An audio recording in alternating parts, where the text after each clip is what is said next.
Well, hi there. Warm welcome. You watching Blueprint Explosive Exclusive, and I'm Meghna Deka. Well, they say justice delayed is justice denied. It's not just a proverb, it's the bitter truth for millions of Indians waiting endlessly for their day in courts or even a basic police response. Tariq pe tariq. Come tomorrow, we can't do much today. That's what people hear when they knock on the doors of the police, the judiciary, or even some of the government offices. But tonight, we are not just talking about the problem, we are naming the names. The India Justice Report of 2025 is out, and it tells us which are the states which are delivering justice and which are the ones which are failing their people. So where does your state fall into? Well, we are going to break it down for you. This report will be ranking the 18 large and mid-sized states based on the 4 pillars. First pillar will be police, judiciary, prisons, then finally legal aid. So let's first start with the first parameter. The 4 parameters that we have drawn out for you. The first one is that of police, which is the first point of contact when you're in trouble. Which are the top 5 ranking states? These are the best policing states. And look at that. You have the southern states sweeping it. You have Telangana, Andhra Pradesh, Karnataka. The top 3 spots go to the southern states when it comes to policing. And then there is Chhattisgarh and Maharashtra. These are the top 5 best policing states. Let's also tell you which are the worst performing police states on your screens. There you have it. The bottom 5 states when it comes to policing. You have West Bengal, Uttar Pradesh, Rajasthan, Kerala and Haryana. West Bengal is the worst performer. This is the worst performing state when it comes to policing. Uttar Pradesh is the second worst, then you have Rajasthan, then you have Kerala, one of the southern states, but Kerala comes as the 4th last when it comes to policing, and then you have Haryana. This is where they stand. Let's quickly also shift our focus to judiciary, the ultimate hope when it comes to public. Now, each state has its own high court and lower courts, and they're supposed to be the most approachable when it comes to the pursuit of justice. Where does your state rank? Well, there you have it. These are the top 5 states when it comes to judiciary, when it comes to the courts. Kerala ranks as the best state. Second best is Telangana. Then you have Tamil Nadu, Karnataka, and Andhra Pradesh. As you can see in this, all of them, all the top 5 spots have been taken by the southern states.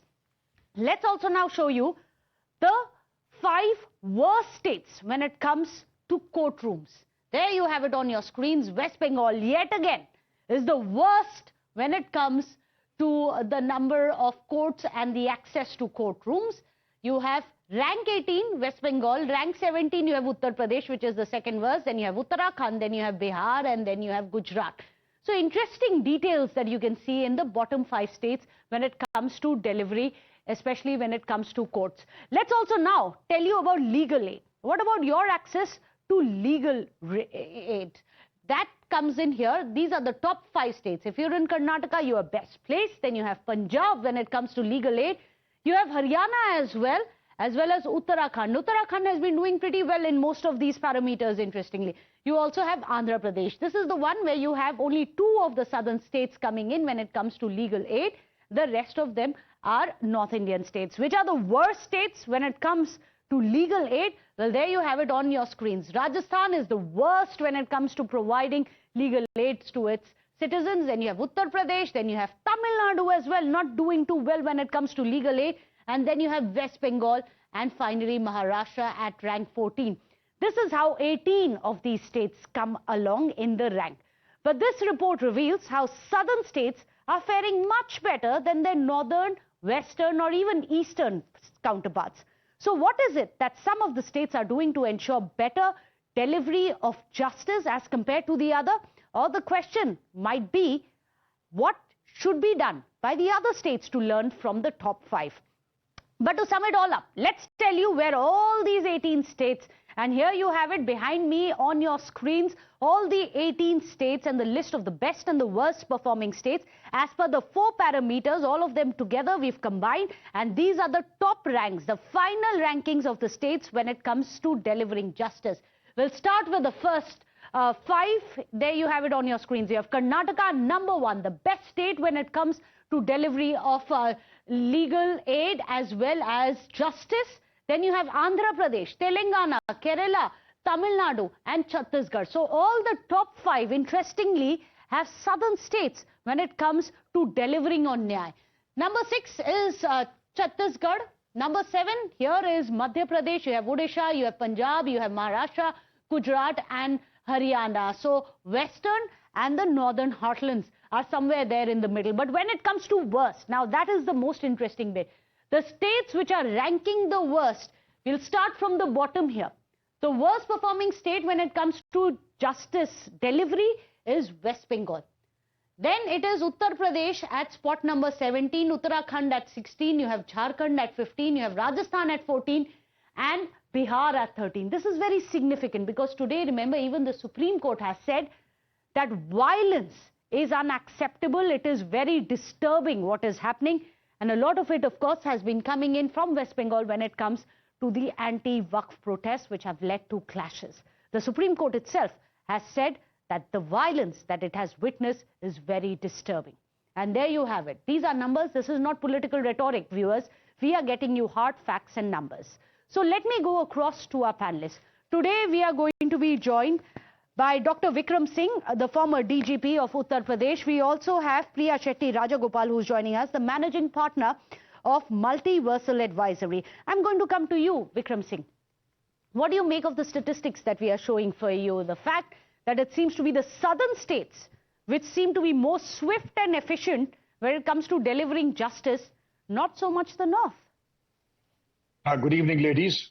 I would say that India Justice System report is impeccable. They have absolutely fail-proof and foolproof research methodology. Their database is absolutely broad. And I would say the southern states, as always, have stolen the march over the northern states because of sensible and prudent allocation of resources, faithful implementation of their priorities and policies. And yes, perhaps they have also ensured that there is no leakage in the system, but also that the southern states happen to be reasonably smaller, but you have smaller northern states also, but they have not fared well. And to say that size matters, well, size in case of Uttar Pradesh, you can say the size is that of the 5th largest country in the world. But you were the former DG of Uttar Pradesh yourself. Well, I what know are the challenges? The challenges are immense and stupendous. To say that Uttar Pradesh, the size of the force is almost 300,000. And today, if an FIR were to be lost, perhaps the trial will come after 15 years. That is the humongous size of Uttar Pradesh and the problems. But that does not condone the fact that we have not invested enough, we have not done enough, we have not plugged in the holes, and we have not done what we could do. We have not used the cutting-edge technology, the futuristic technology like AI, machine learning, and the futuristic technologies that the southern states have. The southern states have, in fact, stolen the march because they have used technology to the tremendous advantage. They have e-courts. They have also using video conferencing systems for trials, which we have not. Although the systems are the same, we also have same access. Then their access to women police officers, women forensic experts, their prison reforms are absolutely a generation ahead of the northern states. Well, it's interesting you talk about women reforms. Sorry to interrupt you, Dr. Singh. In fact, let me come to that. Let's tell you how there seems to be very Nari Shakti when it comes to the judiciary. Let's bring out some more stats which are coming in there on your screens. When it comes to the number of women participation in the judiciary, in the lower courts, it is down to 38. In high courts, it's 14%. Only 38% in lower courts. Goes further down in high courts is only 14%. When it comes to the Supreme Court, it is only 6%. Let's show you another statistic which is telling you how long and how much of work needs to be done by the courts, by these states. This is to ensure that 33% of women come in the police ranks. To ensure that you have 33% women in police, how long will it take? For Jharkhand, it will take 175 years to achieve this target of 33% of women in police force. When it comes to Karnataka, it will take them 115.7 years, over 115 years to even hit this 33%. This is Karnataka, mind you. This is one which has got the swiftest delivery system. When it comes to Rajasthan, it will take it 92 years to hit this basic requirement. In West Bengal, it will take 80 years. It may be headed and held by a woman chief minister, but it will take it 80 years. Madhya Pradesh will take another 80 years as well to get 33% participation of women in its police force.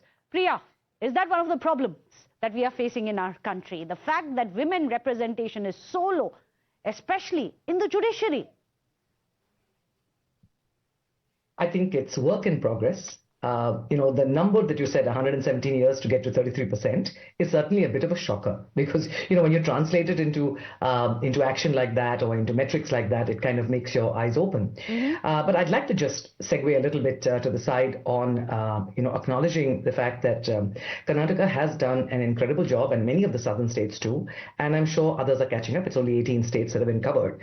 There has been work in progress because I think the government and the bureaucracy, the police, judiciary have made a conscious attempt to invest in this space.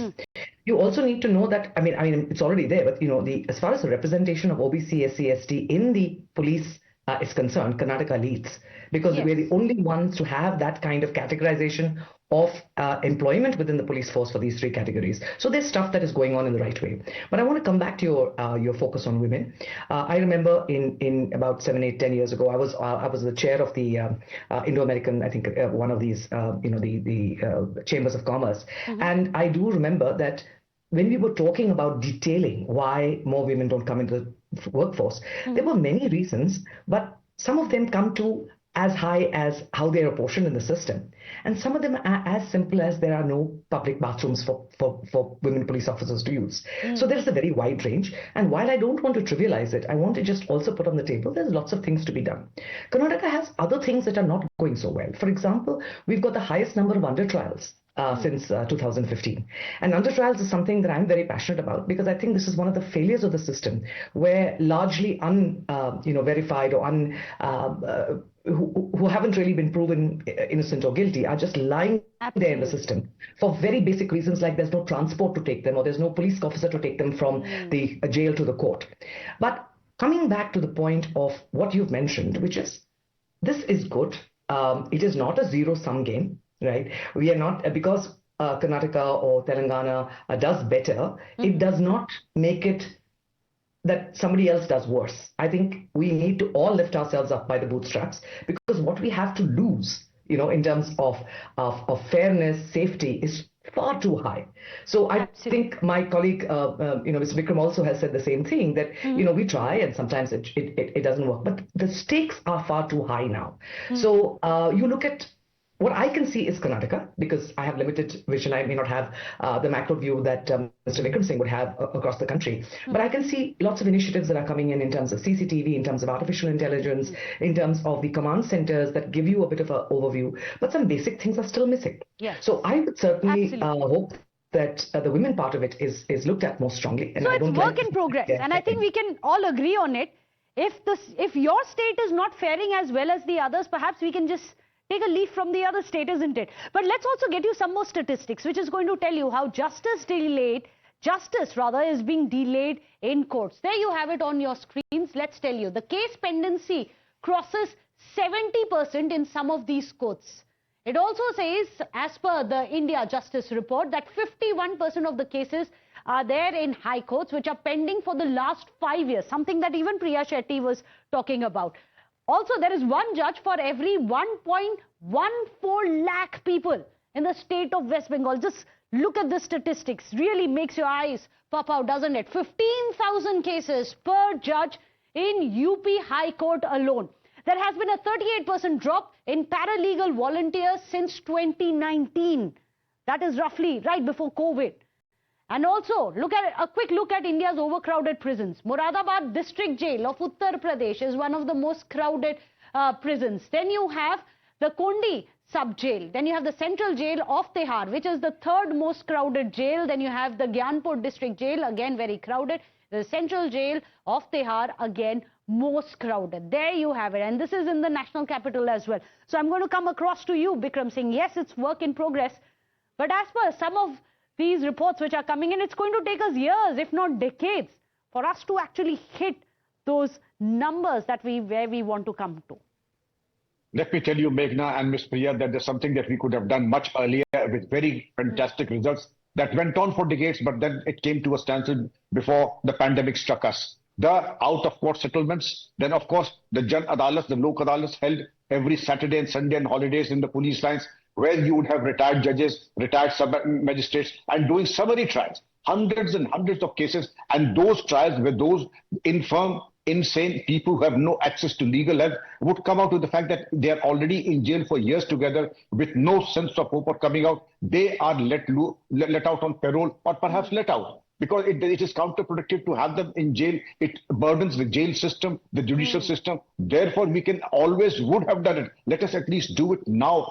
Put the record straight and at least do this good chore to ourselves, that those who do not deserve to be in jail need to go out of the jail, and improve the workload on the jail staff and also the judicial system. The judicial system, now we have one wonderful system of AI courts. Let all the petty cases be tried by AI. And if anybody has any objections, they can go to the real courts. But these are things that are being done. They are international best practices. We could replicate them in India. My last point, people say that there is a concerted effort to delay the trial proceedings, to have the people in jail, because it translates into illegitimate bribes and corruption. Absolutely, and I couldn't agree with you more. There is a way forward, and some of them have been illuminated by Dr. Bikram Singh himself. He says, look at AI courts, look at digital courts. Lessen the burden on the physical courts which are there. Of course, Priya Shetty has also very rightly pointed out that this is work in progress. Perhaps we can learn from each other, learn from other states as well, and pave the path towards justice. Thank you so much, both of you, for joining us, and all the viewers. Without a short break, don't go anywhere.